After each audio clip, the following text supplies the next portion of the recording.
content's not fucking So good just enough. so you know, this We're live.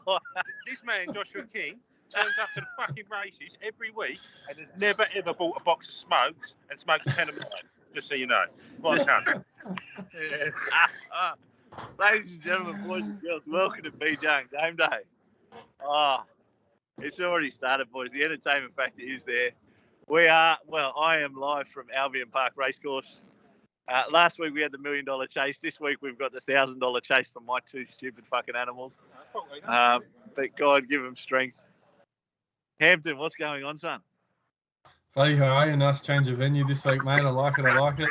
Yeah, not bad, bud. Big week, obviously, from us. You know, especially yourself, mate, looking good so far this season. But 14.69 for me this week, mate. It was pretty good. Finished the round with Captain Nico, which obviously was huge. Massive. Yeah. So I finished 763rd overall for the round, which is good. And I jumped about nearly 7,000 spots into 4,800. So, yeah, nice. Yeah, best I've been ranked all season, mate, and I guess that's a positive at this point, but hopefully onwards and upwards, mate. What about yourself, mate? Yeah, mate, look, another really good week, mate. Definitely the team that I've put together gets the job done each week. 14.63. Unfortunately, mate, Pappy as captain, as a lot of people did, that 40% odd, I think it was. Probably cost me a few points. I decided to follow the sheep, mate, and once I had a few pods get up like Madison and Appy Coruscant, I decided just to sort of go safe and chuck the captaincy on Pappy. Unfortunately, the bloke leading overall had Nico as a captain, so mate, it wasn't a possibility. I'd already VC'd Cleary, so I couldn't get to unfortunately the captain on him on Nico. But mate, look, it is what it is. Teddy was probably the one that I've had the captain on the last couple of weeks, so that was the disappointing part. That probably would have got me an extra 60 points, mate. But look, overall up to 190th, mate. Really, really happy with obviously where I am at this point of the season. I think I've made some good moves going into the bye rounds for round 13. So that's pretty good.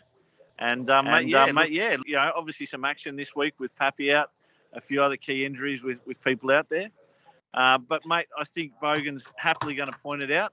I think this is the first time we've topped the three in the group, mate. I know, obviously, Bogan with 14.51, tied with Bundy. But Bogs, mate, well done. Another good week from yourself, mate. Yeah, that's in the BJ, that's in the BJ league, not the group. Still had some players kick our ass in the group, but needs a light. Someone get him a light. Mate, I'm a true scab, mate. I don't even bring a fucking light. I was saying to Brent before. This is the mark of the man. He don't even have a fucking lighter, smokes me cigarettes, drinks me beer, and then has the audacity to make me box the fucking dogs as well. Mate, I train on Monday to fucking Sunday. At least this cunt can do is walk around the track. I'll lose too much weight if I walk around the track. Can't fucking have too much exercise. We're almost even for Gallipoli. I was saying to Brent just before you joined the call, I reckon you're going to take it out, mate. I reckon you're going to win the whole kit and caboodle. Mate, I tell you what, I'll take a winner tonight over winning fucking Supercoach, that's for sure. But anyway, we'll see how we go. Because the Telegraph are going to have to come out and say the winner of 2022 Supercoach is Finchie's kids. Yeah, mate, I think I'll get pulled up before we even get to the end, to be fair. Mate, I reckon we're gonna lose the name, that's for sure. But, mate, it'll be nice while we can ride it while we can. If we can get to that top 10, I reckon they might have something to say. Started fucking raining here, boys. Before we move on, King, just quickly, where are you, what races, and what are your dogs? All right, so, boys, we're at Albion Park Greyhounds tonight. In the Mecca that is Brisbane. And we've got race 9, box 8, Lomachenko. He's about 550 on fixed odds at the moment. He's a good chance, but, he's probably a little bit underdone for this race. But, mate, the key one to get on is Leo's letters in the last, mate. Race 10, box 1. He's drawn his box. He trialled well here a week ago. Mate, if he matches up to what the trial did, he wins the race by a few lengths. So $2.60 at the moment in fixed odds. But that gamble responsibly, ladies and gentlemen. Yeah. That isn't me. That isn't me wanting anyone to encourage anyone to have a punt. I see Marty's already had 30 on him, at $2.80 he got. So, yeah, good on him. But, yeah, this rain's starting to get a little bit harder. I might have to move undercover in a second. All right, mate. All right. We'll carry on. Good evening, everyone in the chat as well. Anyone that's joining us, as always, good to see he's in there. We're moving. And bit of a different format this week, Breno. I hope that you fellas can get through the previous round's results a bit quicker and get into who people can pick for their teams this week. yeah, obviously we had a little chat last week, and no point really spending too much time playing Captain Hindsight. So we'll skim through the week in review a little bit quicker, and hopefully we can get a bit more involved in the, who's hot and who's not this week, the week ahead, and team lists coming up. So we'll see how that goes. Screen. There we go. What have you? Albion Park in all its glory, boys. It's packed, mate. Standing. Hey, boys, I might standing room jump only. out for a minute. I'll jump back in. You right? All right. Anyway, round 9 in review. As you can see there, just a bit of a different format. I will actually have to open it up on my phone, Bogues, just because it's a little bit grainy for me. Well, you don't need to talk about so the I can bring fucking up first game. Fucking hell. Yeah, Brisbane, eh? What about them? They're turning a little bit of a corner, I guess. They're not looking so bad this year.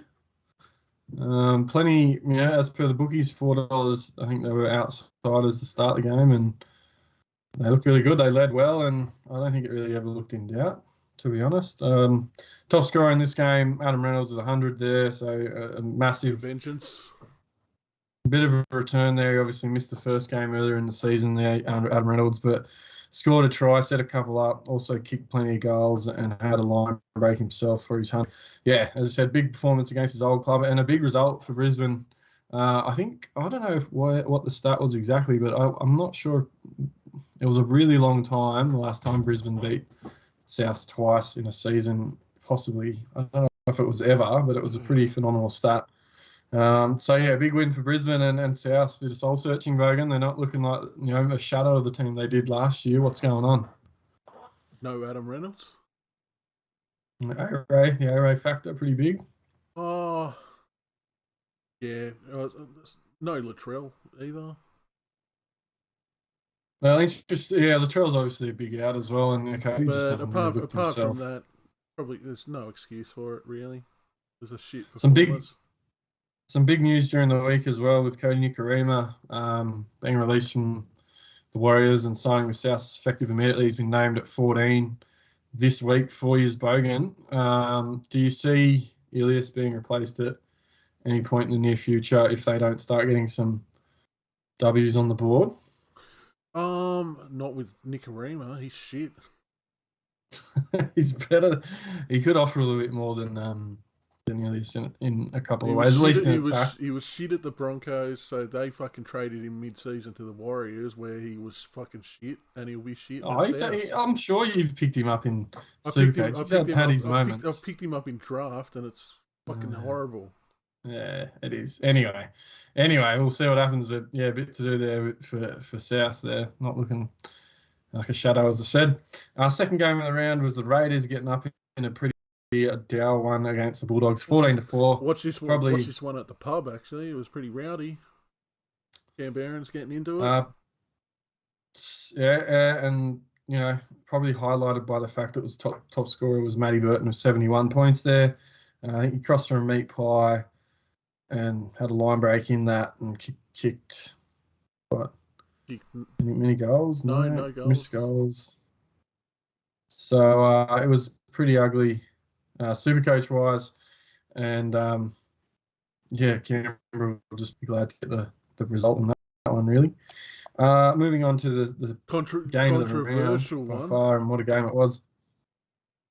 And I tell you what, we talked last week, and he goes, just have the scores on the screen and the top scorer. And of course, there had to be two cunts in this fucking game that scored the same fucking amount of points. That's all right. But yeah, look, it was a cracker, and as I said, probably well and truly game of the round, with the Parramatta Eels upsetting the Penrith Panthers at home to break their 21-game win streak at Penrith home stadium there. As I said, a bit of a thriller, Bogan. Did you watch it? I did. As I said, I was at the pub. It was pretty rowdy for the Raiders game. You know what it's like with Parramatta supporters in Canberra, mate. It was even rowdier for this one. Yeah, and good effort by the Eels. A bit of dodginess there with their trainer running in front of Cleary while he was taking a kick, but I don't think it affected Cleary. I think we missed it anyway, but still a bit dodgy. Yeah, look, anyway, it's in the books now. It was a great game of footy, great contest. And I said it earlier in the week, Parramatta seemed to just show up against Penrith. If ever Penrith are going to struggle with a side, it generally seems to be Parra. The Battle of the West. And it was a big bounce back from Parra after getting dusted by the Cowboys the week before. So, yeah, big result there. Probably one not many saw coming, but, massive for the Eels. Obviously, as you said, Taylor May, Clint Gutho equal top scorers in this one with 96. Taylor May with a double. Gutho scored a try, set one up. They both had a line break each. Gutho with a line break assist, a bit of base there. So some good scores from the boys. And also a bit of a shout out to IPAT for 93. Shout out to Benny. The Eels getting up. Yeah, Benny, you enjoying that one? Shane and Benny, I hope you had a bet on the game, boys. And IPAT basically a 93 without any major attacking stats. So what a beast. Moving on to the next one, it was the Eagles getting up over the Tigers. I didn't actually watch this one, but it was the return of Tommy Turbo Bogan, and he didn't disappoint, but it was actually another Trbojevic who managed to score higher than him in that particular game, and that was Benny Trbojevic, but top scorer was Ruben Garrick with 113. Pretty high scoring contest from the looks of this. As I said, didn't watch it, but plenty of good Supercoach scoring this one. Garrick, Cherry Evans both going over the tons. And as I said, Benny Trbojevic, I think it was his starting debut, Bogues. He ended up starting in the back row, scored a double, couple line breaks in that. So, yeah, he was involved in plenty. And, it could be a bit of a corner turn with the Eagles now with Tommy Turbo back and they get a couple of troops back this week and possibly in the next few weeks as well. So big draw coming up for them after this week, and we'll get a good idea of their top four credentials. But, the Eagles could be back in the comp all of a sudden, so to speak. The next one, moving on to the Roosters and the Titans, and it was a big bounce back from Jimmy Tedesco. So plenty of people are trading Jimmy out over the last couple of weeks, and he's just shown, I guess, what he can do. He's backed up the 94 last week with a big 126 this week. I think he had a hat-trick, scored a hat-trick, had 3 line breaks, plenty of tackle busts. Big score from Teddy. He'll now make a bit of cash as well, and it's quite funny with the little Pap injury now. It looks like Ryan Pappenhausen will be missing for about a month or so. The people that traded Tedesco a few weeks ago that now might be looking to bring him back in might be kicking themselves a little bit, but it just shows you for Supercoach Bogan. I was thinking I was going to trade Teddy after this week. It was always let him play this Titans matchup because it was a nice matchup for him, and then go maybe a Teddy to Turbo or a Teddy to Cleary if I could via Hines. But now all of a sudden I'll make up for a little bit of the cash that he's lost now because these big scores he's had now back to back, and it might not be ideal with the matchups over the next couple of weeks, but he'll still make some cash and should still score at least 60 or 70 hopefully in those games, and we'll take that with the Pap injury, I suppose. I'm moving Nico back to fullback. Yeah, fair tactic. Probably pick up some cash, to be fair, off Pappy. Hopefully we'll be able to afford to bring him in later on in the year. Yeah, good shit. The next game was, unfortunately, my boys going down to the Cowboys 36-16. What's going on, mate? Oh, look, the Knights led, I think, 16-12 at halftime, Bogues. So, we're in the contest, and then there was just a bit of a lapse for, I don't know, there was a couple of quick back-to-back tries by the Cowboys that got them sort of in front and then a try ahead. And it just sort of, we never really covered from there. Our heads went down and they never got lifted again. But, considering there was 36 points scored by the Cowboys, Not a huge score for their top scorer, but he was involved in quite a bit from watching the game. That was Chatty Townsend with a 90. He had assists, a lot of those coming off kicks. We just had an absolute nightmare with Chatty Townsend's boot all night, if I'm honest. But yeah, well done to the Cowboys, playing some good footy at the moment. Once again, saw footage during the week of Todd Payton. He's got his strut on. So the tail is wagging up in North Queensland, isn't it, Bugs? Yeah. Good on him, though. He's a nice guy. Yeah. So, yeah, good win for the Cowboys. And when the Cowboys are winning, it's usually good for footy up north, that's for sure. On the Sunday, it was Melbourne giving it to the Dragons. Yeah, it seems to be a weekly thing that the Storm just whoops people now. Yeah, another 40 points put on a side. And just relentless, isn't it? Heavy scoring across the park, but two blokes stood out in particular. And the main man out of this one was Harry Grant with his 138. He had 2 try assists, a few offloads, 4 line break assists, a line break of his own. His base was pretty good and plenty of tackles as well for big Harry. So, yeah, big score from Grant. He's now over 800,000 with an 818 break even. So, he's made 150 grand on his starting price, and he just looks so dangerous anytime he picks the ball up out of dummy half. There's something happening around him. His average this season is pretty phenomenal as well. If you have a look at his stat line since round 1, or from when he missed round 1, but he hasn't scored. His lowest score of the season has been a 79, Bogan. Otherwise, everything's 80 plus. That includes 2 tons and back-to-back tons after this week and last week. So. Yeah. And the young Queensland hooker is on fire. And I think any questions on whether it be him or Smith that in that role have well and truly been answered now. It's Harry Grant all the way.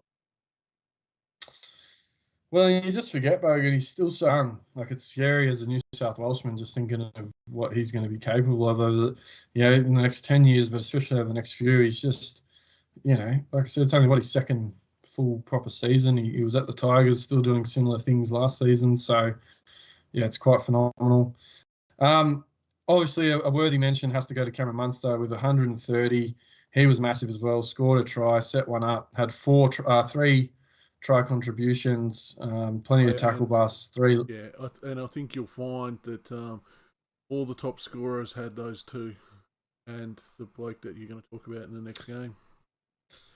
Well, it's funny, right, Bogues? Munster was one of those guys I was umming and ahhing to start the season with, and I thought, no, I just can't do it. It was sort of 650k, and he's back. He's back just a little bit, boy. Just a little bit. The return of the king. It's a little bit too hard.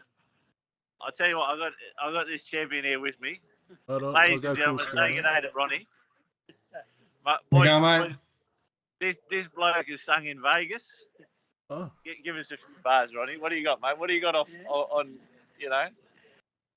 Come on, mate. Come on, mate. You can sing us something, mate. Come on. I know I said that I was leaving, but I just couldn't say goodbye. It was only self-deceiving to walk away from someone who means everything in life to you. You'll learn from every lonely day. I've learned and I've come back to stay. Let me try again. There we go. The entertainment factor, lads. It's going up in the world with BJonGameDay. I tell you what other Supercoach show gives you performances like that, ladies and gentlemen? I tell you what, Ronnie he's sung in the for the troops in the Vietnam War. He's been to Vegas. He's sung with all the big lads, all those fellas from the Rat Pack and all that, mate. He is a legend. So we just good work, Ronnie. We'd quickly jump on board, boys. But I'm going to be out for the night. There's too much going on here. So I'll bid you all adieu, and I'll catch you all next week, yeah? Keep improving that ranking, mate. Good luck this week. See you, mate. He's on fire. He's always on fire. It is the year of the king. Anyway, where were we up to? Ladies and gentlemen, talking about how good Cameron Munster, mate. He's been the bane of my existence. Coulda, woulda, shoulda, but didn't. And he's been on fire. He looks phenomenal. He looks keen. He looks involved. And yeah, really ominous signs again as a New South Welshman this year with the form some of these young Queenslanders are showing. But yeah, Munster looks really up for it every week, and yeah, it's killing me not to own him. He's now over 800,000, much like Harry Grant, and his stat line has been really impressive this year. He's had his one little 33 against the Dogs, but apart from that, it's been really heavy scoring from Munster. So another guy I'm ruining, and he is absolutely killing me as a player I don't have, and he's in 35% of teams. So yeah, it's absolutely killing me, but he's flying. We've got King in the chat as well. So if you got any questions for Josh King, chuck him in the chat. Beautiful. And to top the cherry, on the end of the round, it was the Sharks getting up over the Warriors in a crazy, bizarre old footy game. Bogan, did you follow what actually happened and played out within the game for this one? There was a coat hanger tackle and fucking player sent off, and the Sharks still managed to fucking whoop them. Yeah, so I can't recall exactly what minute it was. It was early. But pretty early on. It was fairly early on. Will Kennedy's come across with a bit of a coat hanger. I must admit, I didn't think it looked that bad, to be honest, Bogues, but he ended up being sent off completely. I think it was careless with a bit of he stuck the arm out, but there was no, I don't know, I haven't had many looks at the replay or anything like that, but it didn't look like there was any vicious or malicious intent, no swinging arm or anything like that, but it was a pretty, pretty traditional good old coat hanger. So he was sent off, and then a bit later on in the game, Jesse Ramian did something probably I would consider a bit worse, made direct contact with the head with the shoulder, and he only got sin-binned, and they were down to 11 men for 10 minutes there, but for the majority of the game, they only played with 12 players. So for them to come out and win like they did was pretty spectacular, but Nicho Hynes to do what he did in that side, considering all this as well. A huge score, Bogues, 185 points. The stat line's pretty crazy. He scored a try, had 3 genuine try assists, kicked 4 goals, made a few tackles, had a few tackle busts as well. He had 24 points in forced dropouts, Bogues, which is crazy. I think the forced dropouts are worth 4, so he's had 6 of those, if I'm not mistaken, or if they're worth, I don't believe they're worth 6 points. If so, he's had 4. Someone correct me in the chat. Someone will pull me up on that. Offloads galore as well, 20 points in offloads, 3 line break assists, hit-ups. I mean, he was in everything, Bogan, as you can tell, with the bloke that scores 185. So his best score for the season. Benny's making the big call. What's he said? He said instant send-off. And if that was Ponga, you'd be baying for blood. If it was fucking Ponga, you'd be hoping that Ponga leaves the field for the rest of the game injured, because Newcastle fucking play better without him. Mate, we've had our fair share of the Ponga. I don't give a fuck about Ponga. Yeah. I mean, Chad Townsend do it again. I wish he did it on the weekend, actually. But oh, look, there might have been instant send-off, Benny. Like I said, I didn't pay too much attention to it. I didn't have another look past what I saw. So maybe it was worse, but it didn't seem to look that bad from my brief look that I had. Anyway, it was the Nicho show. He was in everything. I think he was only 8% captain, Bogue. So you captaining him? Yes, I did. I followed the advice that we gave all the listeners last week and put the C on him. And if Josh King had done the same, he would have been up there. Well, I must admit, I never wavered from him. Like we said on last week's show, it was always, I just liked the idea of the matchup, and not once throughout the weekend did it waver. So that was good. It was nice for a captain to actually pull off, especially to finish around like that. But yeah, poor old Kingy, he's been Team Teddy most weeks as captain, and when Teddy had sort of crossed, I think it was his second try, I messaged him. I said, please tell me you left the captaincy on Teddy. He said, no, I didn't. And I was just sort of spewing for him because he's been just constantly going Teddy. So he would have been probably top. Not spewing that much. That's sitting in the 190th position in striking. Well, he could have been top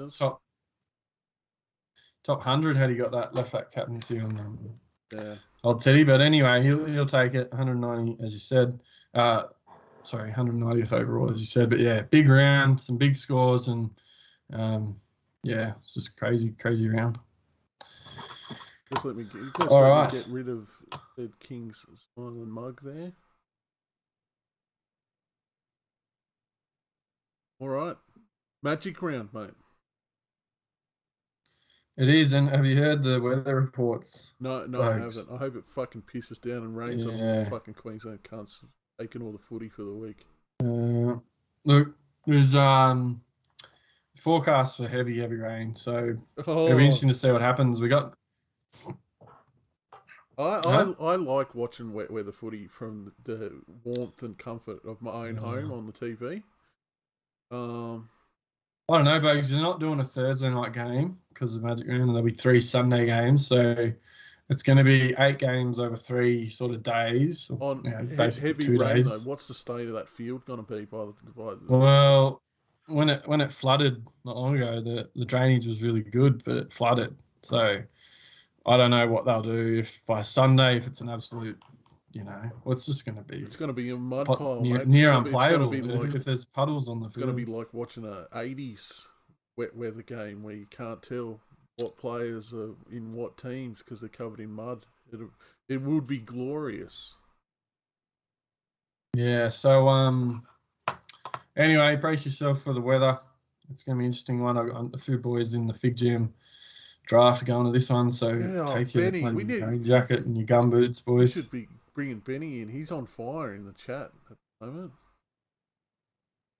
So, what's he saying? So he'd rather cut his dick off and feed it to King's greyhounds than watch this game. Fuck. Look, fair call. It's battle of the spoon, that's for sure. The Bulldogs taking on the Knights up there at Suncorp. Mate, I think he might be in trouble even in this one. Well, what do you say? Like, maybe the rain will help us or give it, bridge the gap for us. But we welcome back Mitch Barnett, which is positive, I guess. He's served his stint, so he comes back onto the field. Adam Clune also comes back into the side. Geez, apart from that, Bogues, there's not much you can say about the Knights team from a Supercoach perspective. They don't play around. Early on in the season, they showed they could play football. So, fuck. Who knows what Knights team? Here's one for you. What Knights team is going to fucking show up? You could sort of predict that it's going to be the shit one, but they could come out and turn it on. Bogues, Kalen Ponga, 509,000 currently. He's down 90,000 on his starting price for the year. Facing an 84 break even. He's in 3% of teams. I know they don't play on round 13, and his scoring's been absolutely dog shit, apart from his 122 against St. George. Surely there's no one going him from Pat. Are you saying this because it could be a pod? Is that what you're trying to say? I don't think so. The draw's no good. There's no form. I'd like to see a bit of form. And he'll get picked for Queensland still, regardless. He'll get picked for Queensland. They'll play. They don't play around 13, so definitely don't do that. Just so that stir a few people out there. Look, as I said, it's a little bit hard. I think at this point of the season, you really need to be focusing on round 13 and round 17 and what your plan is, I guess, coming into those rounds. If you look at that Knights team, as I said, they don't play round 13. There's a few people that probably still have Chris Randall, Bogues, who's been a cash cow to start the year and scored well last week as well, which is nice for owners. I saw Benny, the jammy git, had to play him, and he scored a meat pie and scored, 77, was it? 78. So he keeps his cash production moving in the right direction. Made another 20,000 this week and only an 8 break even. So you're probably going to be able to sit on him until probably round 13, basically, and get off him for whoever you want. So he might be around that 500k mark, which is awesome for owners and people that stayed on him. I jumped off and went to to Starling. But, yeah, big result there for Chris Randall owners, so well done. But, yeah, there's just no form in that Knights side at the moment, Bogue, so it's a bit hard to Supercoach is all about scoring points, and teams are only scoring points if they're scoring tries, and the Knights aren't scoring many tries. I've got best in draft, so hopefully he can. Yeah, look, obviously in draft is a bit of a different story. A couple of pies. Yeah. That's all I'm hoping from this game. That being said, on the dog side of the park. on the dog side of the park, you do have a little bit more relevance given the fact they do play that round 13 first bye round. But again, just looking at guys more like TPJ is one of the only ones. It's just not a lot of relevance otherwise. I don't know what Luke Thompson's price is at currently. He's fallen off the radar a little bit as well this season. He's definitely not really doing what he was doing last season. What is he, 478k and a 55 break even. His scoring hasn't been amazing and is really capped. He doesn't have a big ceiling. He's not going to score 120 or 130 anytime soon. So who is Chris Patolo? And why, when I saw his name, did I think it was Chris Potato? Yeah, look. I don't know. The who? I'm looking him up now. Might be a cheapie to go for Spud Potato. Yeah, look, I reckon from memory you wouldn't say it to his face. Oh, really? I think he's a bit of a big gun. You underestimate how much of a smart ass I am, Brent. How many bourbon and cokes have I had look, before I say it to his face? He's a big young forward, but he's a big monster of a thing. But good name, El Patalo. So yeah, as I said, probably not much else realistically. Like, I don't know, you might be able to find something in Vaughan in that front row or something like that. Vaughan, he doesn't been too bad. I've got him in a draft, but yeah, if you got anyone finding anything, a bit of a diamond in the rough out of that Dogs team, let us know. But for me at the moment, it's just TPJ and Max King that I'll sort of carry in around 13 with no real of to pick any of the others up from that side. Moving on to next game on the Friday, or the second game on the Friday, and it will be an interesting matchup with the Eagles taking on the Broncos, the in-form Broncos, and the Eagles with the return of Tommy. Yep, all three Turbos are there. So what do we got? Turbo, Burbo, and Gerbo. That's it. As you said, all the boys together there, and a big in for the Seagulls with Haumole Olakalatu. I murder that every time. Big Home Ola Guacamole. I cannot say it. Olakalatu. Returns to the side, so owners will rejoice. The big man's back. Benny Trebojevic has been named to start at centre. He did find his way starting in the back row last week. Interestingly enough, there's a lot of people looking at buying Burbo this week, Bogues. He's a minus 51 break even, so he's a buy of the round, basically. He's got the lowest break even, playing his third game, 188k duel between the second row forward and centre wings position. So yeah, I think I might. I can understand. I might jump on him to be. I can understand people jumping to him. I guess there's a couple factors to consider with him. He did start in the back row last week, obviously with Okalatu back this week and Bullmore starting there. He's not in there at the moment, so he obviously isn't ahead of Bullmore at this point in time for one of those back row spots, which is interesting. If he was starting at back row, you'd absolutely jump. The other thing with him is, I guess, just to consider there's that pecking order, not a pecking order, but there is some, I guess, established first graders sort of either injured or currently dropped on form. You've got Brad Parker, who should miss the next 2 or 3 weeks, from what I understand, Bogues. So there should be no issues with Parker. But Morgan Harper, I think, hasn't played since the game against the Sharks when he was absolutely schooled by Talakai. So whether or not he comes back into the side, or I don't know if Des is sort of letting this be Benny's opportunity for now. You've obviously got Cooler there, so one of them will have to go. And at this point, I think Benny's behind Cooler in the pecking order at least. So unless there's some other injuries, he could become, there's every chance he ends up becoming a bit of an AE nightmare, Bogues, off the bench if he finds his way back into their 17. Ideally, that won't happen, but he's in line to make a lot of cash, and he's possibly going to be playing round 13 in a starting position, but there's still a bit of speculation around that. He's not guaranteed by any means to be starting anywhere in that side by around 13, in my opinion. So, you're going to buy him for the downgrade ability and make some cash. you'll hope he plays around 13. He'll probably be useful for the next few weeks. He also might be useful for your team with his duality between second row forward and centre wing, maybe. But yeah, just buyer beware. There'll be plenty of people buying him, obviously. But yeah, a few things to think about there. Great to see Christian Tuipulotu still in the side and Cooler as well. Tuipulotu is the third lowest break even this week with minus 32. Going to make some good cash. He's made nearly 200,000 already, and he's scoring quite well. And with Tommy Turbo back in the side, that's all good stuff. So happy with that. And Cooler as well. I think it's just a matter of time before he sort of gets a decent score, Bogues. He's so quick. He's pretty involved. So He's whether it's this week, slowly earning some money, but yeah. He's still earning some coin, and he's 9 break even this week at 255k. Oh, you haven't missed the boat if you think he's going to be a regular starter, but you just need him to score a try or two and sort of spark that cash production, that run of cash.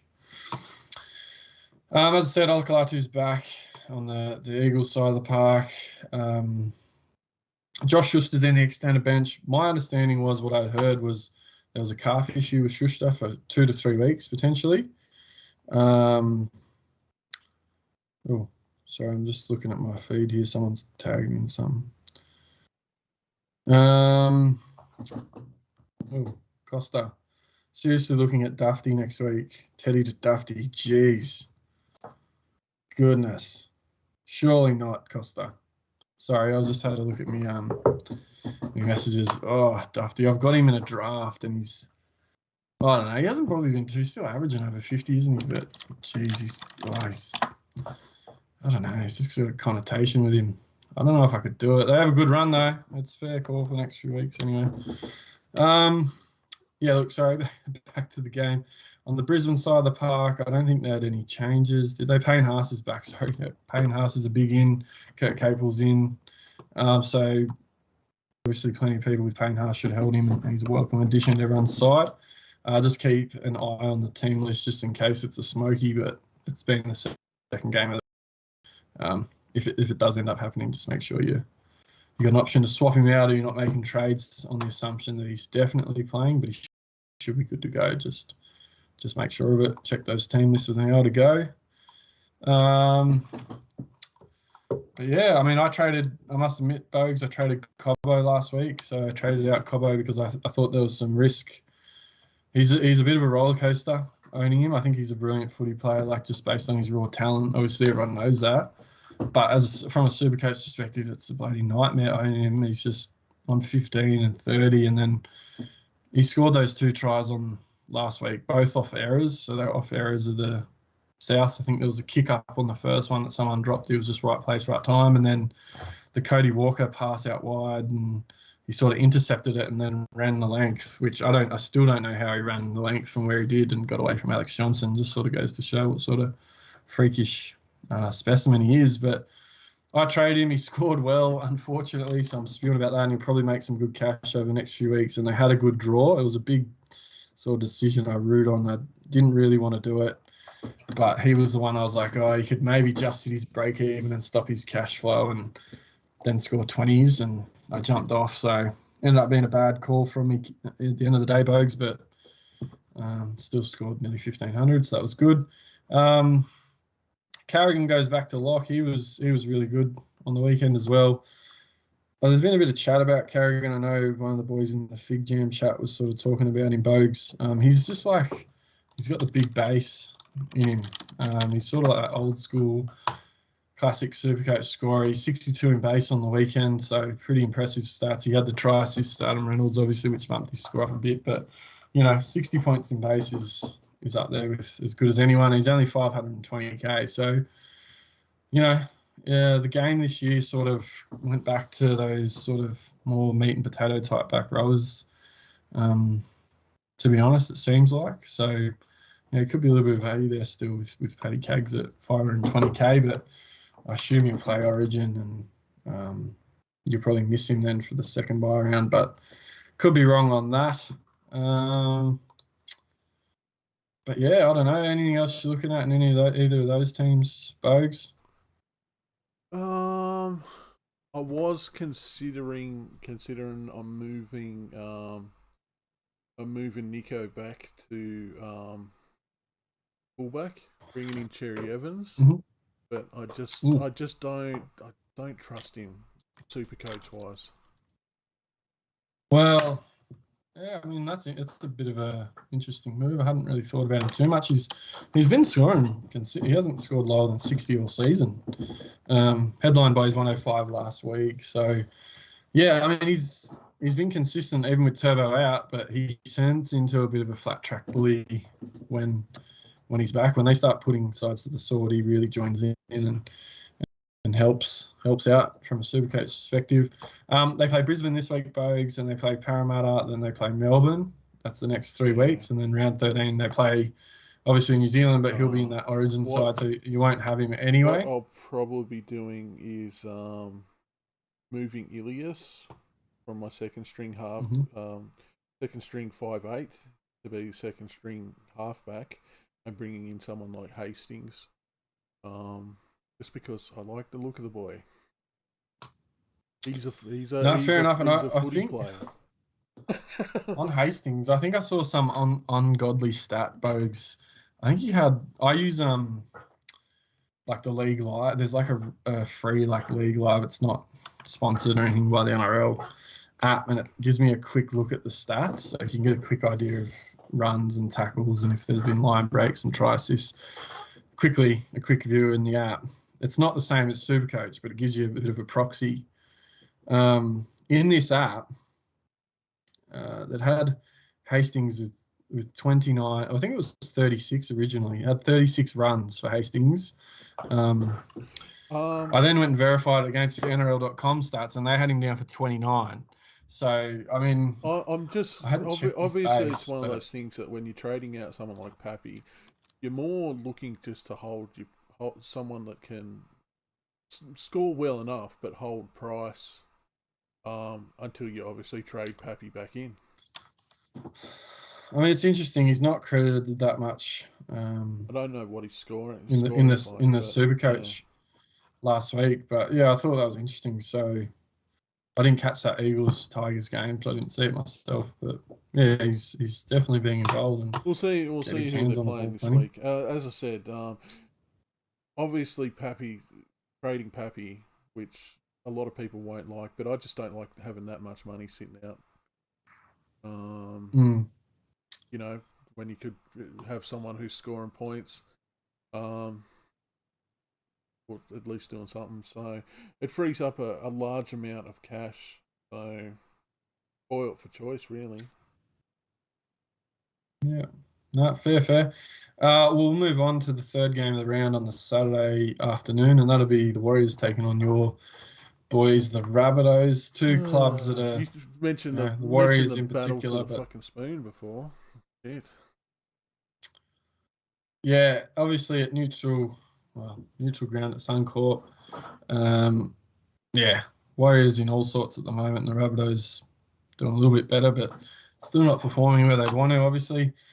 Supercoach-wise, there's, I guess, a few interesting ones out of this one. We've got the return of Big Tohu Harris Bogan for the Warriors. So he's been named to start on the edge, Big Tohu, which is maybe a bit of a surprise to some. Who knows what will happen come sort of kickoff. But let's have a look just quickly because I've done all my prior research. He's 600,000, pretty much 601,500.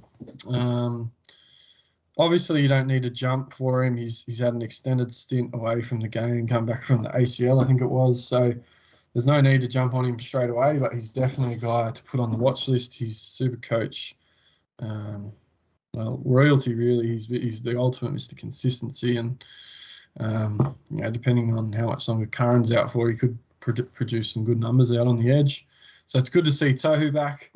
Ewan Aitken has been named despite the HIA. That he was ruled out from last week, so I don't know. Aitken could be a choice to bring in as well. Yeah, absolutely. As I said, you got Curran out as well. I imagine Tohu or Curran go straight into 13 once Curran's back, so hopefully there's no issue there with sharing that edge. And I don't know what happened to Alisi Katal, but he just sort of falls out of favour by the looks of things at the moment now with Tohu back. He's in the extended bench, but yeah, it might be the end of him unless there's injuries. Yeah, so Tohu's a big back. Keep your eyes on him. Valet's still been named again. So, and you could look at some of these Warriors players. They do play round 13. Reece Walsh is a bit of a pod play, Bogues. I guess the only issue with Walsh is if there's some potential that he gets called into Origin camp or something happens like what we saw a couple of years ago, or only for him not to play. But he's really cheap. His points have been ordinary, but I mean, in round 13, he could be a big pod, and he could be someone. Yeah, he could be. It's hard to say. His scoring's been pretty shit, to be honest. It hasn't been amazing. It hasn't been terrible. His last few weeks haven't been amazing. He was better sort of the start of the year, but geez, at 462k, I'd be looking at him before I looked at Ponga for some reason. But as I said, at least these Warriors do play that bye. I haven't done too much analysis. We did all this extra work so we could do all the analysis for the who's hot and who's not Bogues, but I didn't prep to I didn't do any research, so I'm just looking as we come up. It's all right, mate. I'm trying to figure out who my trades are. Rabbitoh side of the park, young Tass has been dropped, so he was the cashier everyone was on last week. He made his 70-odd grand, and now he's been dropped, so that's fantastic. I think he's just a hold for now, wait and see what happens. Yep. Whether he's a late inclusion or finds his way on the bench or something like that. Hopefully just something to spark his cash production again. That said, I have heard Blake Taft's in a bit of doubt. There was illness. He wasn't at training on Monday. Well, hold on. My headset's run out of juice, I think. That or the viewers can't hear. Whether... Oh, you're back. Oh, we can't. You're back. Are we good? We good? I think we're good. I think we might have just had a bit of a tin-can internet blip. All right, I don't know where we missed out, but yeah, look, big game. Plenty of Rabbitoh owners for guys like... Oh, no, they still can't hear me, apparently. No, well, they'd be catching up. I didn't have the comments open. Yeah. Oh, no, we're back? Yeah. We're back. All right, beautiful. Thank you, boys. We are back. We are back. Yeah, so I'm looking at Cody Walker as well. What's he? Break even at 34. Who was that? Cody Walker. Cody Walker with a break even of 34. Yeah, look, I jumped on Cody Walker probably 2 weeks too early in retrospect, Bogues, but I think he's sort of bottomed out at a nice enough price. What's he at now?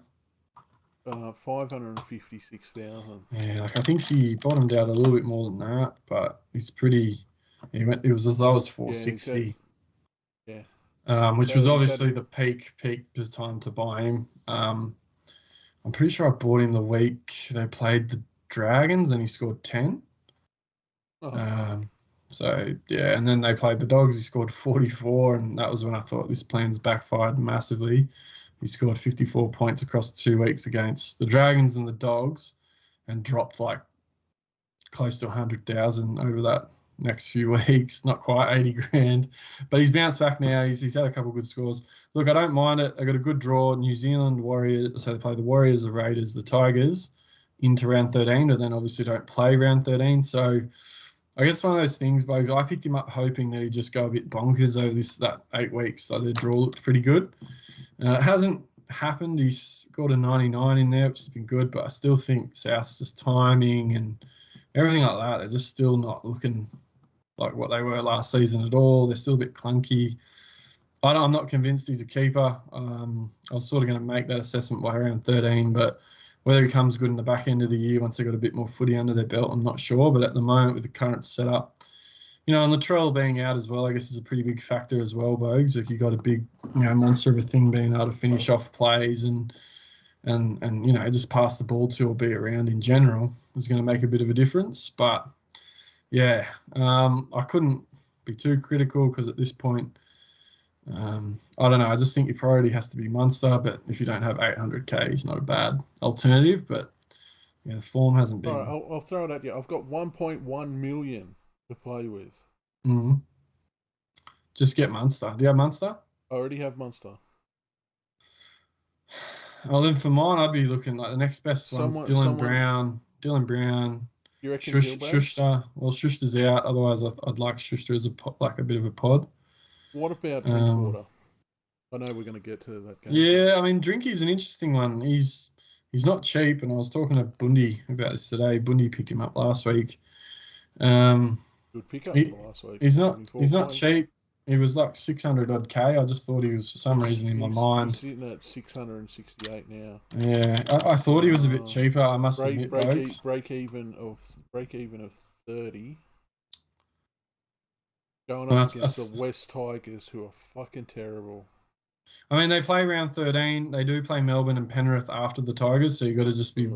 You pick him up this week against the Tigers. Just be mindful that you're going to get him for then the Warriors and the Panthers. That said, you don't necessarily have to play him, but do you want to sit a guy that you're paying 600K for this week or even last week on your bench for 2 weeks? Probably not.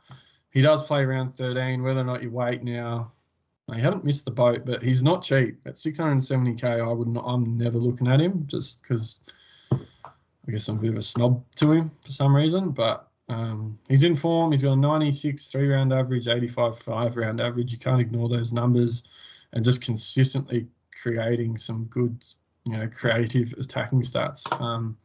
That lollipop ball over the felt on the weekend against us. He's sort of involved in a lot of what they're doing, and so was Chad Townsend, obviously. So I wouldn't do it, Bogan, at 680K. They do have the good matchup this week, but then, like I said, Storm Panthers back-to-back, and then they play round 13. And we probably shouldn't be talking about him until the last game anyway, because we are doing a show. I'm just on the Supercoach app here doing my trades. We're ad hoc here. There's no agenda, realistically. Anyways, is that enough for the Warriors Rabbitohs? Have we? Yeah, that'll do. That'll do. Another one that, we sort of first looked at it, and it's in the same vein as that Dogs Knights game. Look, you do have some relevance in the Titans in that they play round 13. They welcome back Jaden Campbell to the side, so I think in terms of their on-field performances, hopefully that's a plus for them. And we see AJ Brimson back into 5'8", Will Smith gone now. Quite interestingly, Corey Thompson and Greg Marzou have been dropped, Bogue. So Jermaine Asako comes in and Philip Sammy's taking the other wing spot. I cannot believe Marzou's been dropped. He has been by far and away in a well-beaten side. And I'm sure Benny will back me up on this. Benny loves him. He's been a beast, to be honest, Greg Marzou. So, I don't know. Tell me what's doing there. Corey Thompson as well. A couple of guys that Kando would probably be happy if they found their way at the Dolphins. Those two blokes, Corey Thompson and Greg Marzou, you take that all day, every day of the week. So, Esan Masters as well has found his way into the centres. So, bloody hell, if it was someone else apart from the Dragons, you'd be thinking, how good's this? Because, there's a couple of interesting changes in that lineup. Still no big D fee, obviously. So that's a big omission. I've got Bo for more. Bogues, I'm going to hold him to round 13. I don't know what happened on the weekend. He scored a try and then it was like he went off. I don't know. I got rid of Burma weeks ago. He played 80 minutes, 67 points. Jeez, I thought he might end up a bit better than that after the try that he scored, but it wasn't to be. Tino will play Origin. Mofo will play Origin, I'd imagine. Whether you can find something in like an Aaron Clark or... I don't think Isaac Liu's got any relevance at all either, even though his named to start on the edge this week. I guess Aaron Clark could be the only possible one. He's playing, 60 minutes most weeks, so interesting numbers for a hooker. 400K, plays round 13. Their draw's not bad. It's obviously the Titans, but they play the Dragons and they play the Sharks, Broncos and Cowboys. It's probably actually on form, not the greatest draw.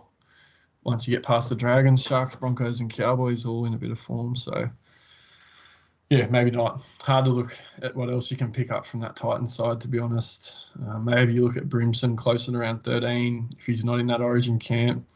Someone like Brian Kelly just as a stopgap for around 13, but I've got Bo for more at the moment. That's that's pretty much it.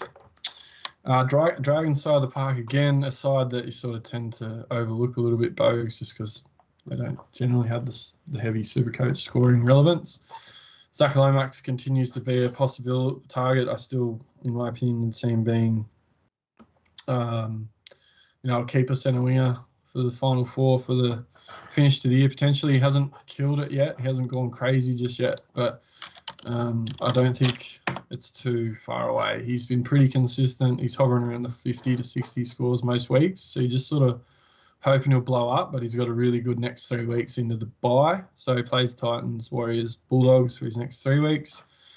So you're just hoping he can find the line for a meaty or two, or set one up or a couple up here or there. I thought there'd be a little bit more of that from him in the last few weeks, but they've had a reasonably tough month or two of footy, so they've got most of the top 4 sides out of the way, and the draw sort of opens up a little bit for the Dragons now.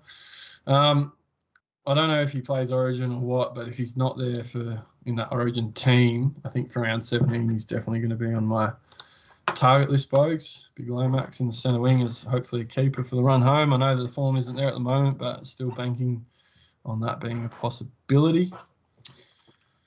Who else do we want to have a look at there? Jackie Bird, what's he doing? Starting back on the edge now. Moved him back to the edge on the weekend, and Moan came in to start at 5'8", even though he was originally listed to start off the bench, and Jack Bird at 5'8". Look, it wasn't pretty scores from Bird on the weekend with a 26, and the last month again hasn't been great. He's bottomed at he's 430 odd K Bogues and a 93 break even. Just looking at NRL Supercoach stats at the moment. It's interesting if he gets into the 300K sort of range next week. If he is going to go back to starting on the edge, I'd have a look at him and entertain the thought. It's sort of hard because they don't play around 13, but I think does he have that duality between second row centre? Off the top of your head, Bogues, I can't. Does he have it? He does. So yeah, I don't know. Call me crazy. I know the form's not there, but I like Jack Bird's style. If you can sort of start back out on the edge again, I'd have a sniff in the 300s. He's put him on the watch list. Who else in the Dragons side? Look, I'll be honest, haven't done some great analysis on any BEs from this Dragons team. So whether someone like a Matt Fay guy, Rava, even Molo had a little bit of form when I was sort of looking earlier in the season. I don't know if there's a couple of gems in there, but, find them. You'll go to some more detailed with better analysis podcasts for that sort of information. Moving on to what will be the game of the round, and that'll be the Storm taking on the Panthers on Saturday night. Look, it will be a bit of a shame. It will be a bit of a shame if it is pissing down rain. Obviously, it's a little bit overshadowed by the fact that young Ryan Pappenhausen's been ruled out as well. It was shaping up to be a massive game. It still is, don't get me wrong, but obviously the Melbourne team's in some crazy form. Panthers were undefeated up until last week. So, the stage was set, and really looking forward to this one. Grand final replay of a couple of years ago now. As I said, with Paps out, it looks like 4 to 6 Bogues. So there was some speculation it might have been a couple of weeks, in which case people were looking at possibly holding him. But it looks like it's going to be that 4 to 6 sort of mark. So, I think coming into Origin, the fact... Now I'm just thinking straight trade Pappy to Turbo.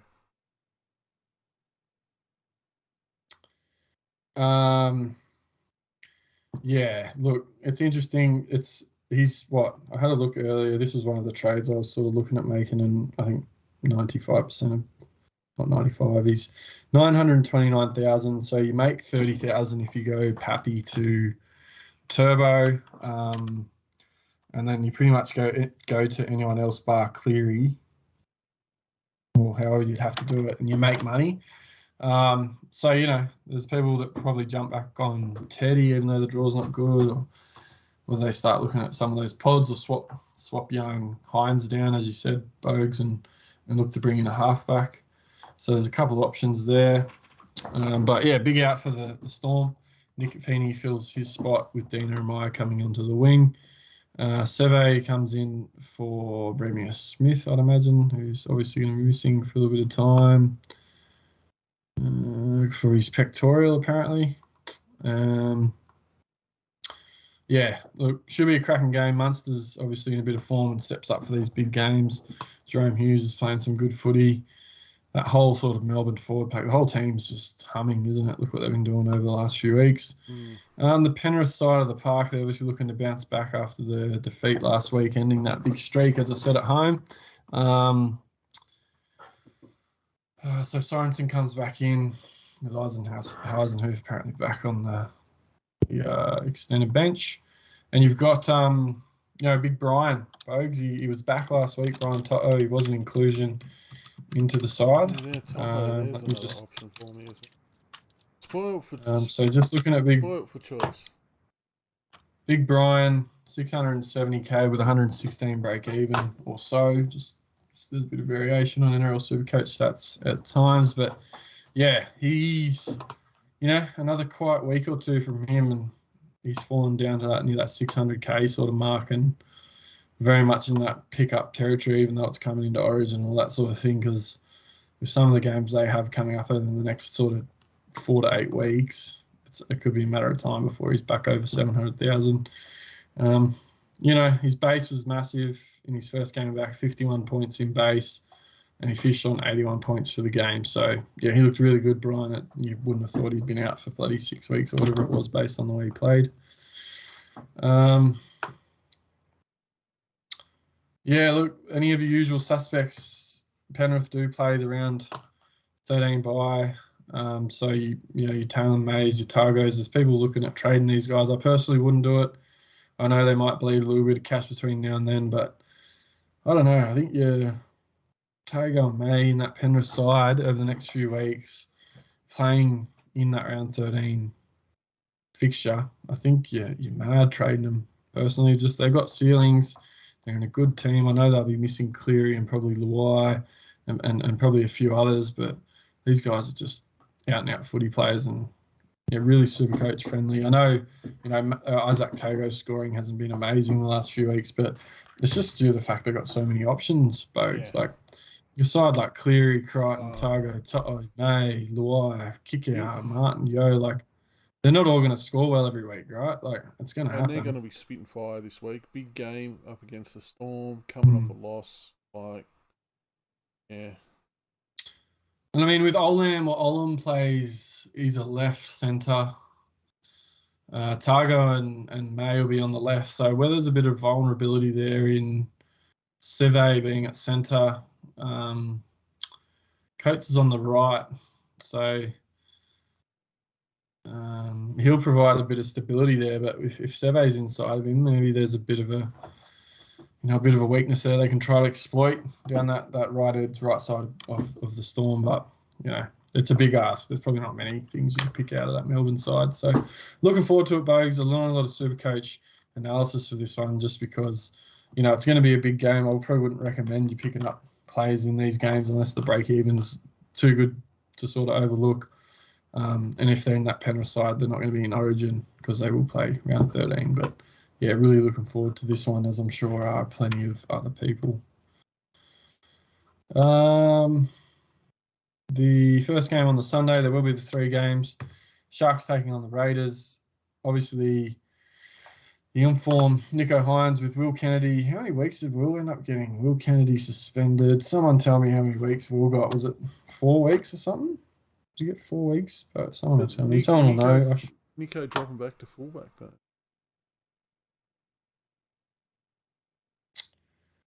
Look, everyone, no one's buying the Togo, do you? All right, I'll stop it, Glenno. How are you, mate? How many weeks, Bogues? No idea. I thought it was 4 weeks. You sure he would Someone be tell me. tonight, wouldn't it? I thought he took. I don't know if he took an early plea or what was going on. Anyway, Hynes goes back to fullback with Will Kennedy out for a few weeks. They're going to trial Moylan with Trindle in the halves, which I think is fair enough. So that'll be interesting. Connor Tracy comes in for Ramian, who's also going to miss a bit of time.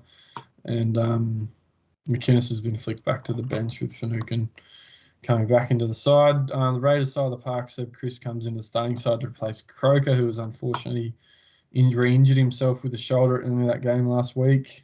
2 weeks, thanks, Amando. Cheers, boys. 2 weeks for Will Kennedy. Cheers, guys. Yeah, look, I mean, I don't really like some of the players in the Raiders team, but it's just not happening for them this season. Guys like Hudson Young and CHN, Joe Tapine, big, even Josh Papali, they're quality forwards and they can be really Supercoach relevant, but it's just not happening at this point in time. The Raiders sort of fallen a bit out of form this season. They needed that win last week, but yeah, they're going to be under the pump in this one. They don't play round 13, folks, so I don't think you can seriously look at any of them for that. I've got Tom. Oh, sorry, they do play round 13. Forgive me, I got Tommy Starling, who I'm only holding because he does play round 13. So, I don't know. There's probably a couple of them that you could look at closer to round 13 if the price is right. Like I said, guys like your Hudson Youngs, maybe even your Joe Tapines, CHNs, depending on where he's named. A Jordan Rapana. I think you look at him a little bit closer to round 13 as possibly just a quick stopgap as a bit of a pod play for 13. But at that point, I don't know. That's probably about it. There's no one in any crazy form at the moment. But yeah, so Raiders sort of need to turn a corner. There's no reason why they can't with that sort of forward pack they've got. I don't know about starting Adam Elliott at hooker, but yeah, they're just sort of in a bit of a lull at the moment and sort of struggling. Second game on the Sunday, it could be another really good game with the Roosters taking on the Eels. Again, the Eels sort of big bounce back, obviously last week being Penrith and Roosters in the winner's circle again with a big win over the Titans. Sam Verrills is out, so Connor Watson comes back into the side, which is interesting. I don't know what Big Watto's priced at. Let's have a quick look. Bogues, 488k with a 79-ish break even.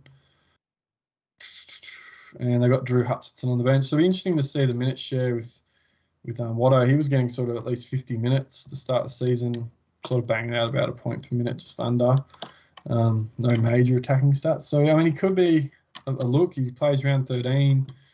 If he can sort of get like 50 to 60 minutes, he's probably going to be a bit of a pod and it'll blow up at times as well. But I guess they do have a tough draw over the next sort of, 3 weeks, really. And then from round 13 they play, but then straight after round 13 they play their actual draw for the next, what is it? Let's have a listen to this, Bo. So from round 10 to round 16, I actually probably couldn't recommend you'd look at too many Roosters players, just purely based on the draw. They go Parramatta, Penrith, Cronulla, Canberra, Melbourne, Parramatta, Penrith.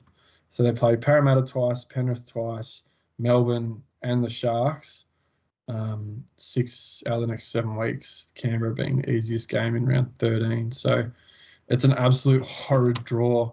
One guy I have had a look at, Bogues, and I'll be interested to see what the chat reckons and even your thoughts on him, on yourself. Bogues. No. It's Angus Crichton, mate. He's back playing 80 minutes. He's 530k, 28 break even. He's played 80 for the last month. His scores haven't been huge, but the base has been pretty good the last 2 weeks with a 60 and 50. Attacking stats haven't come. Satilli got benched last week, and I had Satilli, and I couldn't not play him. got caught out, basically. I had no one I could switch the reserve to. So I wasn't sure what was happening there, but I'm looking at this guy, and I thought he looked really good last week.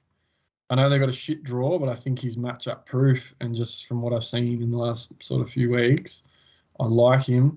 I guess the problem I have with him is there's some suggestions he won't play Origin because the form was down. So if you pick him up and he starts hitting gear, or Freddie's going to pick him on loyalty, you won't get him for 13. I think that's possibly going to be an issue for me. But at 530k, I really like the look of him. Thoughts? I know there's a bit of some issues. Like I said, it's a catch-22 if he hits some form, because maybe then he puts his hand up for Origin. But Freddie could pick him on loyalty, as I said anyway. But it's really hard to overlook him at that price with that break even this week, just based on knowing what he can do.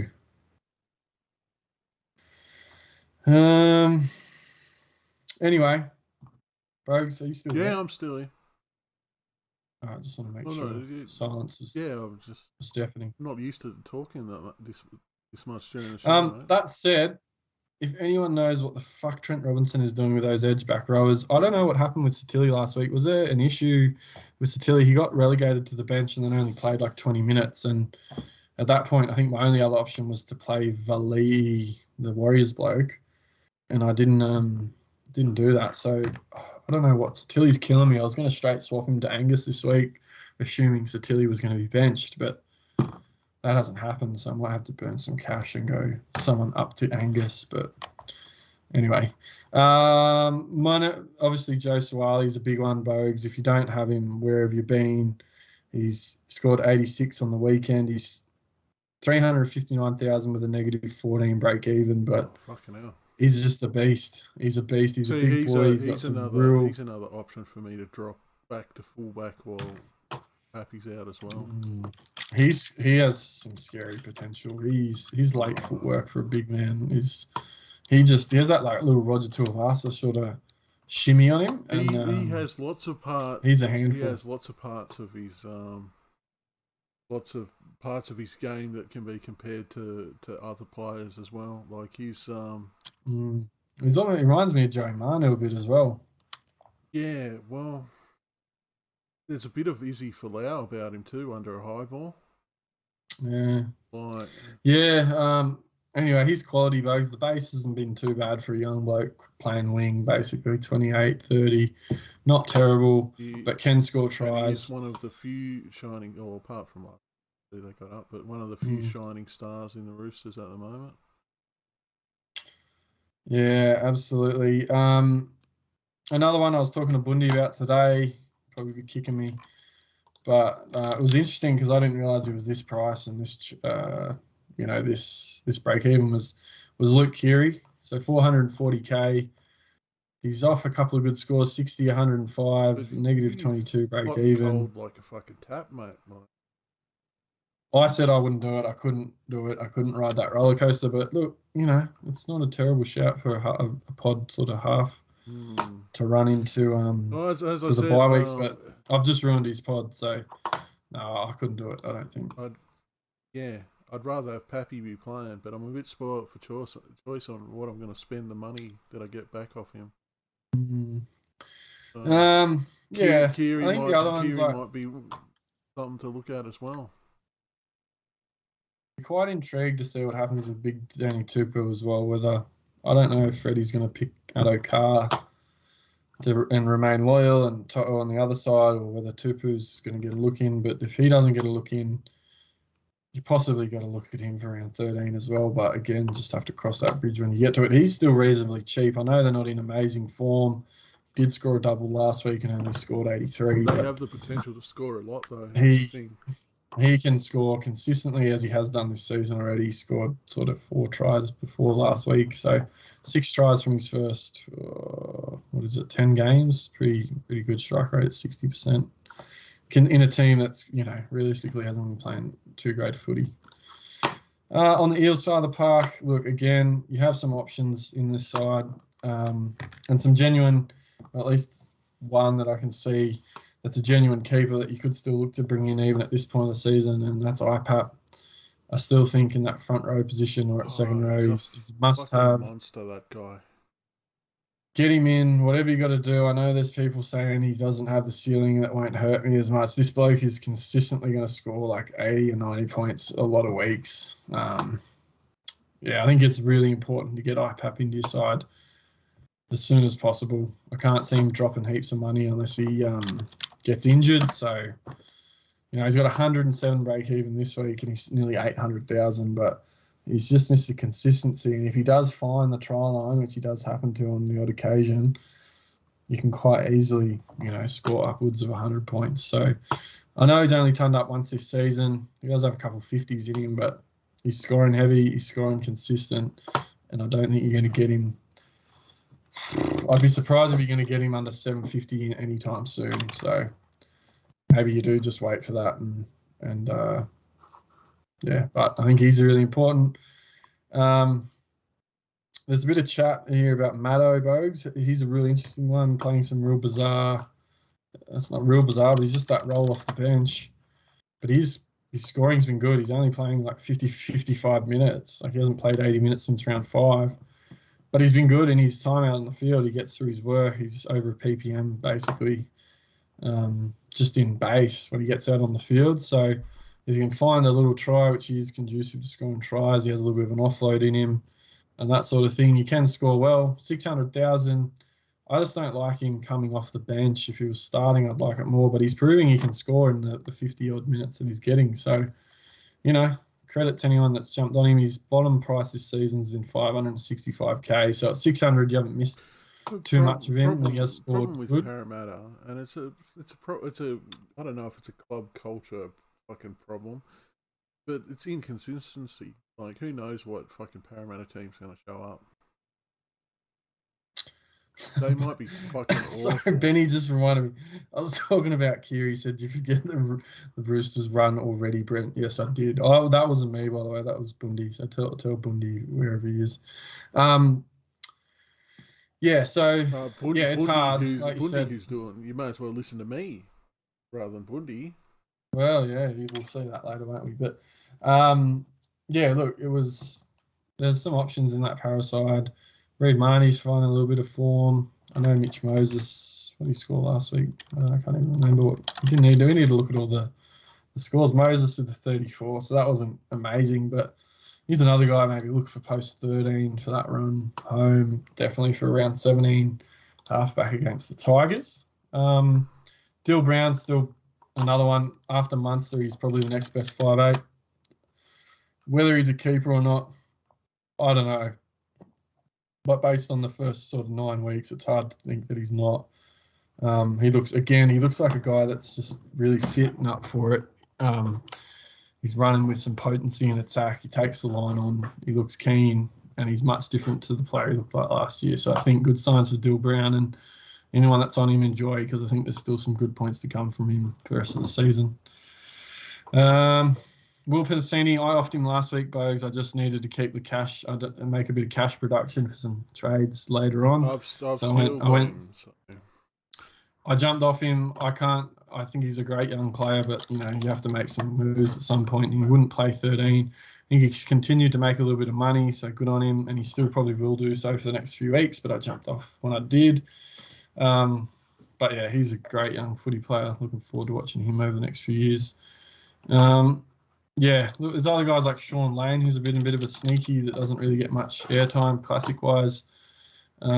Can find the line and that sort of thing, but yeah, I don't think there's any relevance there. He was playing 80 for the first sort of 5 games he played for the year, but in the last couple of weeks he's only played 60 minutes for 30-odd in base. So, yeah, I think you got to steer clear of him, maybe a bit more of a draft play. But, again, haven't done any great deal of analysis on this, Bogues. So if you got someone, the diamond in the rough, let me know. Clint Gutho doesn't ever get a mention. If you're going to go perhaps to anyone, Bogues, and there's anyone that no one will go that will score well and serve you well, probably for the rest of the year, it's probably Clint Gutherson. He is pretty cheap at 552. He's 100k cheaper than what he started the year. His form hasn't been amazing in the last 2 weeks. He did score 96 against the Panthers, which is massive. But I think he's possibly at his lowest price he'll be for a while, with a 56 break even. Coming into they play the Roosters, then Manly, then the Raiders. But yeah, I think he's a good pod option as a pickup for Pat if you're that way inclined. What do we got? Night, Big Ted, mate. Good to see you in there. Thanks for joining us, brother, as always. You're legend. Looking forward to catching up. I'm actually going to the footy with Big Ted in a couple of weeks to watch Parramatta play Manly at Combank Stadium. Oh, really? Yeah, he's over the ditch, so Big Ted catching up. Couldn't find a way to get to a Knights game. You two tragics, or you just I think yourselves the pain. Timing was of the essence. There was a brief window of opportunity that we had to capitalise on, and on that particular Friday night, it was that game. So that's what we're going with. Film a quick shout out to put at the start of the show that week. Yeah, so yeah, we'll do something, but yeah, looking forward to catching up with you, mate. Thanks for jumping in as always. I know it's late across the ditch, brother, so cheers. All right, where were we? I think we were done on that Chooks Para game. Magic round. Like saying magic round. It's a spectacle. It's an event. This is the final game you put on your fucking spectacle, on your event. This Well, is well, at this this is point, I think a this lot is of the people will have gone home. main event match of the. Well, this is the people. of the Yeah, this is Magic what they round. do, isn't it? Building up to this crescendo. Look, Why the fuck when you is it fitting? why the fuck when you've got the Bogan, man. Panthers fucking Storm playing? Do you have the final game, the big main event, and it's the fucking Cowboys versus the Tigers? I reckon because everyone will go home by then. Or but they're predicting that can I just the say, field will be shit by then. well, can I just say how fitting is it to have Scott drink water as the final game? Huh? Drink water? Flood? Oh, Rain? flood. No? Well, that depends. If it, I don't know. You can save. sorry, you that was can just save. a You can bad- save that one for bad next joke. week because to see if it actually does flood. Well, if one thing's for sure, there'll be plenty of people riding Drinky to finish the round in this game. And if it's an absolute slosh fest, who knows what we'll get this week in Supercoach scoring.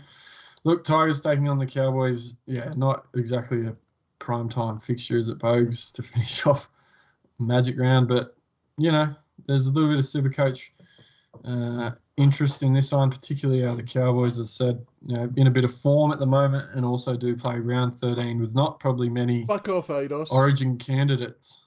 What's Ados saying? How about that? Bogan in a way, I agree. Fucking prick. You see what I have to put up with, boys. Jeez Louise. Look, usually my mic's off as I'm saying my fucking smart ass remarks in the background. Yeah, that's true. I know they look like idiots. As I said, Cowboys will play round 13. They don't have. I'm looking at the team, and there's not a huge number of blokes in the team that scream Origin. Maybe Kyle Felt and Val Holmes. Maybe Cotter, if you believe what the rumours I've been spreading. But yeah, look, there's some guys scoring well. Tamalolo's been another one, Bogues. He only scored 50 odd brought him in for, on the weekend. Brought him in for Haas. So. Only scored the 40 odd on the weekend, but did have a try disallowed and looked awesome. I thought he scored better than 50 from watching the game. Like I said, he reached out over the line and dropped the ball. So he would have been in line for like a set 6, or what would have got? We would have tried, assume with a line break. So you're looking at pretty much another 30 points from there. So that was a bit stiff on owners. And I must have thought at the time, usually that shit only happens to me. So it was nice to see it happen to someone that I don't own, that I know plenty of people own. But that one stung a bit. I'm looking at Lolo Bogues. If I don't go Angus, I'm definitely going to go Lolo. Look, he's not cheap. He was much cheaper to start the year, and I actually, believe it or not, had him to start the year.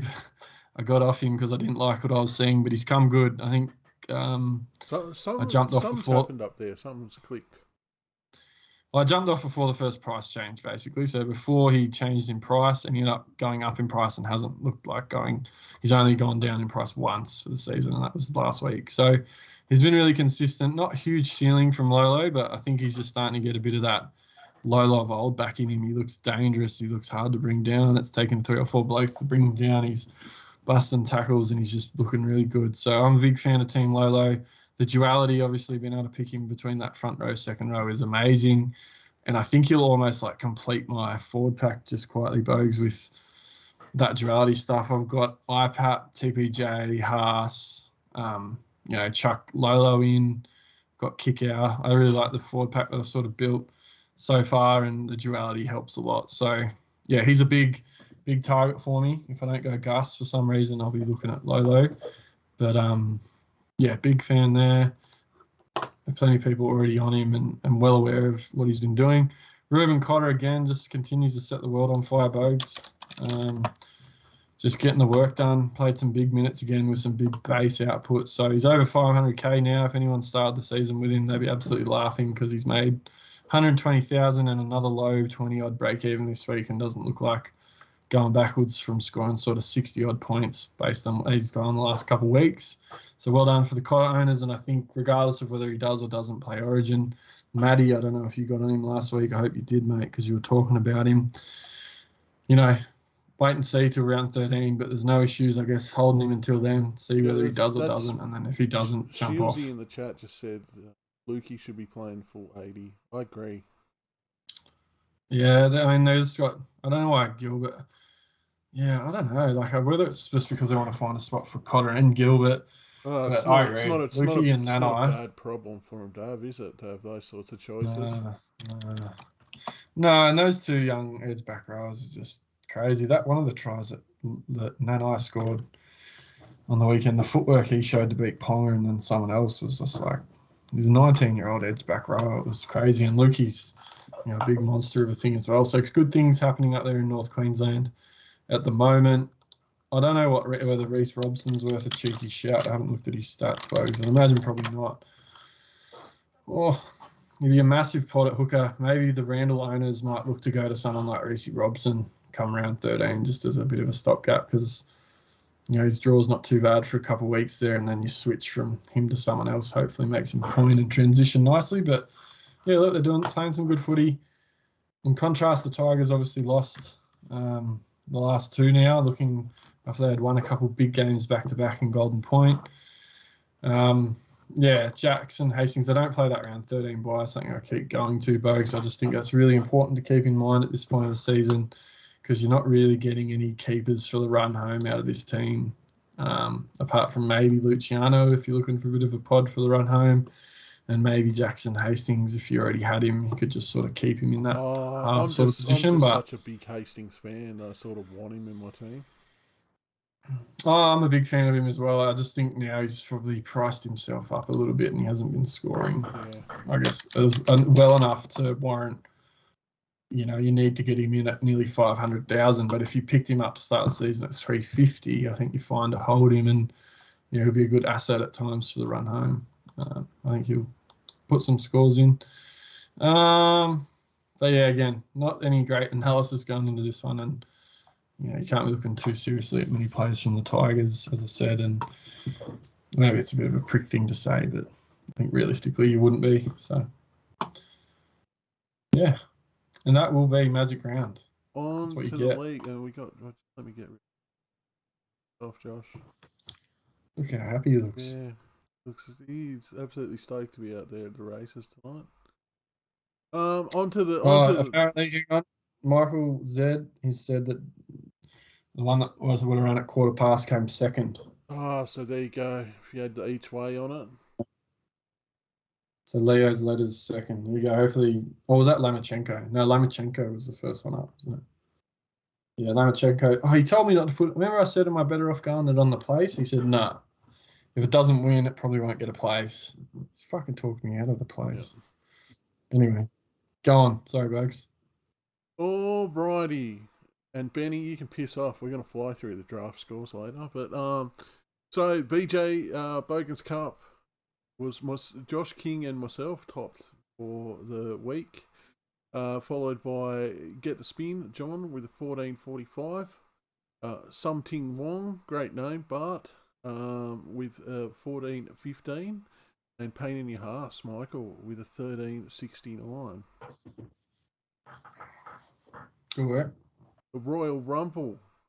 Josh King and myself topped. Jeez. Too Harsh to Handle, Dwayne, with a 14.30. Lime Milk, Tristan, with a 14.21.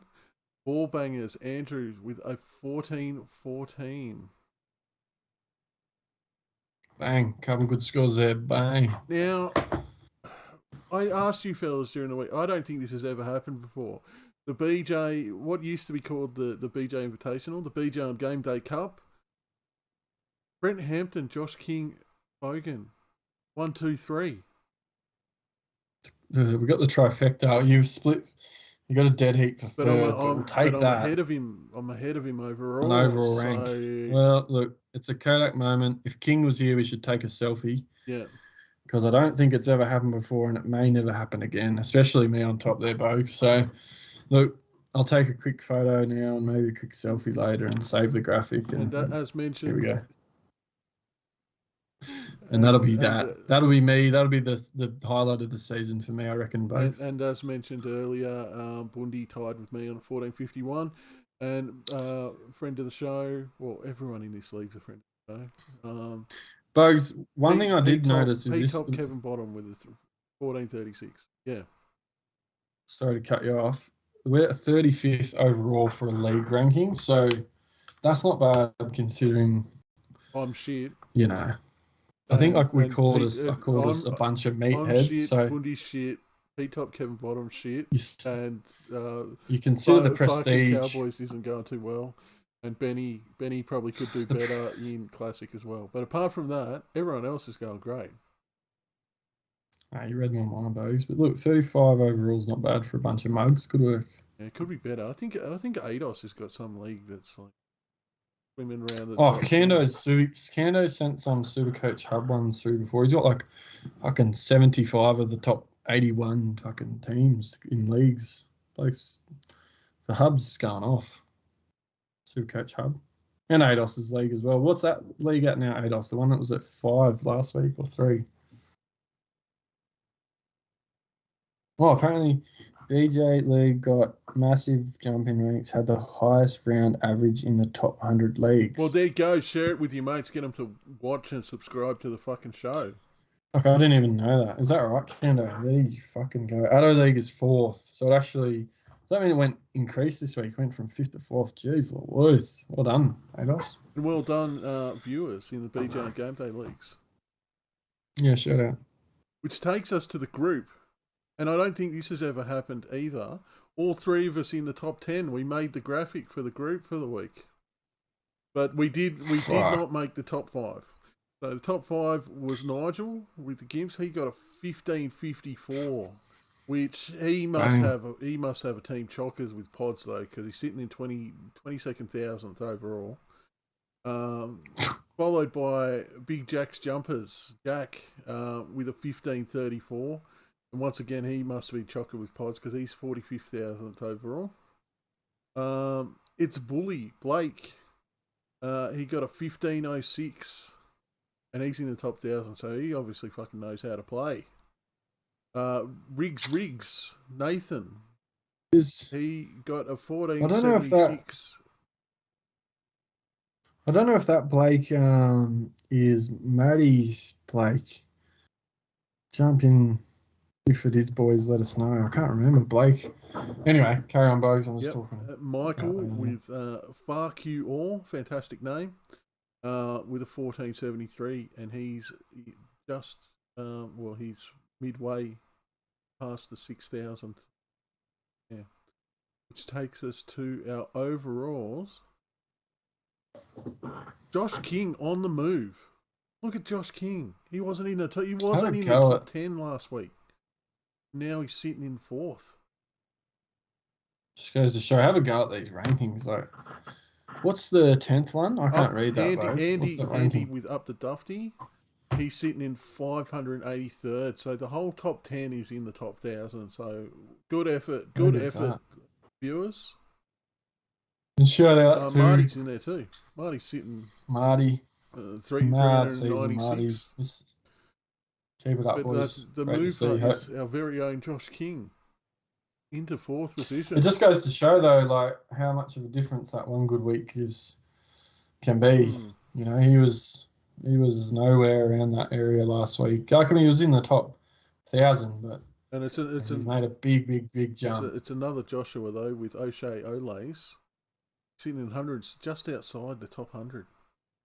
Maybe get a picture of this because how long that Finch's kid's name is going to last for, I'm not too sure. Do you reckon they'll take it? I don't know. It'd be a no comment. No comment. I don't want to make any outlandish statements. Poor King, he'll fucking he'll be primed to take out the whole fucking lot. They'll come along and they'll ban him on his name or something. Look, I said it a couple of weeks ago. It's a good BJonGameDay is a good place to be when the tail of Joshy King is wagging in Supercoach, and I imagine this is the best he's been ranked probably ever. His team's looking really good for round 13. I know he has bye planned for 13 quite well. He seems and to have everything fucking mapped out. So he's made sure that he's looking good for 13. It could be easy to say you could expect his surge to continue. Well, I just sort of said to him, if you can maintain this, for the next couple of weeks, you could be looking at a really nice ranking coming out of round 13. But obviously anything can happen and a long way to go. Those captain choices obviously pretty important each week. And yeah, long way to go. It's only round 9, but yeah, looking really good for King. And yeah, looking forward to seeing how this all unravels and how he manages to finish 20,000th this season from the great ranking of 190. Go into the fucking draft. Draft results for the week. Breno, you went down to Shano. Fucking Munster and Grant. You had Munster and Grant to finish in that. Absolutely just come out of the... Fuck me. Munster and Grant. Give me a spell. That's hurt me too. That was a big result in the ladder, can I just say, Bogues? Filthy. Fucking shame. All right. As we go. Payne Anderson, he's got up over Hell's Granny. Josh King, he's went down to Big Ted. Clemmy has given the Shockmasters an absolute fucking toweling. Highest score of the score of the week versus one of the lowest scores of the week. And the reason why Benny wanted me to go into the fucking draft. 2 points. 2 points at the top of the table clash between me and Benny. I didn't realise what's his name, Ronaldo, for the fucking Sharks was out. And if I had known that, yeah, shoulda, woulda, coulda. Make sure you look at the fucking team list the day before the game. Don't trust the little green dot on your fucking players. No, Bogan. It's an hour before the game if you want the most up-to-date team list. Yeah, I know. An hour. All right? But I would have had a chance to swap in someone else. But it happens. Lost by fucking 2 points. I actually upgraded quite well though. So at the end of scoring on Sunday, Benny had me quite convincingly, but I upgraded quite luckily, but not quite enough. 2 points shy. So that takes us to the ladder. I'm still on top by a point. Followed very, very closely behind though by Benny and Payne Anderson, who yeah. I don't like my chances of being up there next week, mate. Look, I know I'm down there. I know I'm down there. It's early days still. But early days. That loss to Shano hurt. There's now two game win, two win gap between you and Josh. 8th and 7th now. That hurts. I was thinking I'd be all right there, but anyway, sorry. Try me, River. Oh yeah. So yeah. So shout out to the thumbnail this week too, folks. Yeah, no worries. I was stuck. Here's the thing, I started a new job this week, so I didn't really have a lot of time to work on the thumbnail like I did the past 2 weeks. And I'm like, fucking round 10, 10, X, and an X-Files. So I've done the X-Files thing up, and it looked very fucking plain, so then I had to chuck Nico in there. Do you know what it reminds me of? You know that Simpsons episode where they that's what I was Mr. Burns? gonna put... you need to do that one. I was going to put a little speech bubble on Nico going, I bring you love. That's what that reminds me of for some reason. Anyway, what else we got? Is that that's it? Let me just get rid of Josh King again. Well, considering we started 8 minutes early, look, we've run... exactly the fucking same as if I had just had it done the usual. Yeah, so... No, I think I just talk too much shit, but that's fine. Look, thank you, ladies and gentlemen, as always. Leo's joining us is running now. Oh, Marty's. All right, let's just wait. He might jump back in. See if you can get it on your phone or something like that. You've got all the gambling apps, don't you, that have the dogs on? Albion Park. Yeah, I've got it. Yeah, it's about to go. Here we go. Turn up some volume. Oh, hold on. Let me go you full screen. Is the green light. Oh, Leo's letters the favourite ahead of 3 Little Comatron. it's the favourite. They're set. Racing Leo's letters began well. Coming across was Imel. Started well. Leo's letters punching up Little Comatron. Reject shot. Followed by Destiny Duck, Milky Way, Cloud, and last of all, Be Abandoned. Running off the back. The leader is Imel Hard onto the turn. By 2 lengths, Little Comatron. Then Leo's letters, but it's Imel Hard in front. Imel Hard wins the length, Little Comatron. Third home, Leo's letters, followed by Reject shot and Destiny Duck. Then Well, Be you- Abandoned in Third front. for the Leo's letters. King would be happy though. Two finishes for his dogs. Tinny bust. Yeah. Cheers, Ados. Cheers, boys. Yeah, look, unfortunately, third for Leo's letters. Didn't get on the place. No result there, but look. Yeah. What do you do? Died in the ass, Benny. Sure, yeah. Look, as always, ladies and gentlemen, boys and girls, thank you for joining us. Like and subscribe, all that sort of stuff. If you got anyone that you know that might be interested in Supercoach or just us Surely talking a bit of shit if about King footy. goes up a few more places, we'll start to get some traction. Like if he gets in the top 50, and we have one of the top 50 Supercoach players as one of the hosts of the show, surely people are going to start tuning into. We'll have to put it in the title of the clip. Yeah. Current 190th overall.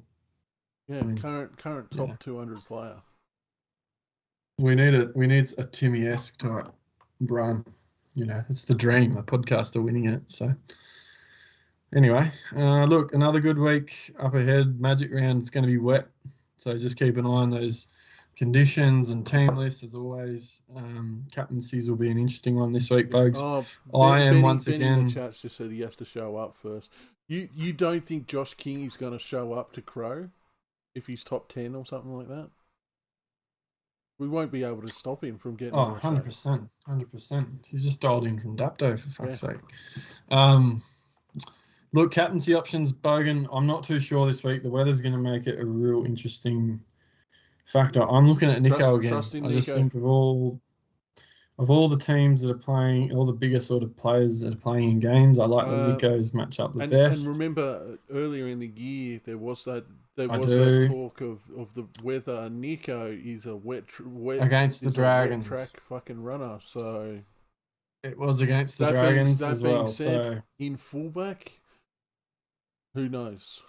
I think it's better for him because he's essentially just going to still play a similar role, but he can actually be a bit more involved in bringing the ball back and a bit more of that stuff in around the middle maybe as well with a bit of support. Yeah, I mean, he generally goes where he wants anyway, playing 7. Kando's very enthusiastically said VC Turbo. And I like VC Turbo too. I think that's the other play. If you go your Turbo, I think you're looking at him against Brisbane on the Friday for sure. I mean, whether you have any balls in someone like Cody Walker versus the Warriors, it's hard to pick anything in that Melbourne-Penrith game, obviously, or whether you think there's something in that Para-Chooks game. Or you go the big pod and what some people have already mentioned about Drinky or someone like that against the Tigers. But all I do know is it's going to make for some very interesting Supercoach scoring the weather this weekend. And, there could be some big moves and shakes made depending on what happens. So the captaincy will be really important. Trades-wise, Bogues, I think, just looking perhaps the Turbo here and then whether it's a Satilli to someone else or I'm not too sure about the other one, but I got about $450 in the bank after that trade of Turbo to perhaps the Turbo. So I'll have a look. I might just build a war chest for Munster and Cleary post-Origin, though. That's sort of where I'm at. You? You heard me umming and ahhing throughout the whole fucking show while you were doing the game results. I don't know what it'll end up. Smart money would be going Pappy to Turbo. Great swap. Actually, you pick up a bit of cash, don't you? You make about 30 jiggers. So it's not a bad option, but I just really don't trust Turbo. I never have got a good feeling about him. He generally, I don't know. I feel like he scored as well against Brisbane as well. So there's something in my mind for some reason. Maybe it as a could just be... placeholder, so I can bring back Pappy later. Oh, yeah. So, anyway, some interesting moves to be had. All the best. May the Supercoach gods be kind to you all. Like, rate, subscribe, and, share. Watch the video again to see the hidden subliminal messages we put in. You have to watch really carefully, though. You might have to watch it a few times. Absolutely. And we'll see you all next week. Cheers, guys.